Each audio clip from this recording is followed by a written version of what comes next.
also don't speak any Bangla, but I just wanted to reach and tell the fans how appreciative I am for all the support you've given me online and all the fans in the Maldives that showed up. It's really, truly one of a kind, and I truly believe that Bangladesh has the best fans in the world.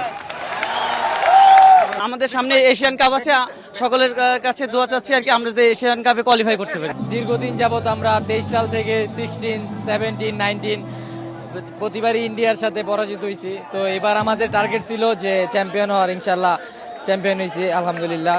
জেতার অনুভূতিটা আলাদা রকম আলহামদুলিল্লাহ। Next পরিকল্পনা আমাদের Asian cup qualify. ইনশাল্লাহ, এটা তো সবারই স্বপ্ন থাকে ন্যাশনাল টিমে খেলার। আমার স্বপ্ন এখানে থেমে যায়নি, আমারও স্বপ্ন আমি সিনিয়র সাব চ্যাম্পিয়ন হবো ইনশাল্লাহ।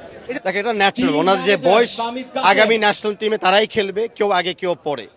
আমরা দেখতে চাই যে এই দলের নেক্সট যে দল তারাও একটা পাইপলাইন তৈরি করবে, এটাই আমাদের উদ্দেশ্য। আমি শিওর আমরা সেই উদ্দেশ্যের কাছে চলে গেছি। আমাদের পরিকল্পনা প্রত্যেকটা প্লেয়ারকে নিয়ে, আমরা সবাইকে একভাবে দেখি। একভাবে টিম না খেলতে পারলে কখনো এই ভিক্টরি আমাদের জয় আমরা পেতাম না। তো 23 জন প্লেয়ার যারা খেলেছেন, যারা সাবস্টিটিউট হয়েছেন, সবার জন্যই আমাদের অভিনন্দন। সবার ইম্পর্টেন্সটাকে আগামী দিনেও আমাদের লাগবে আবার।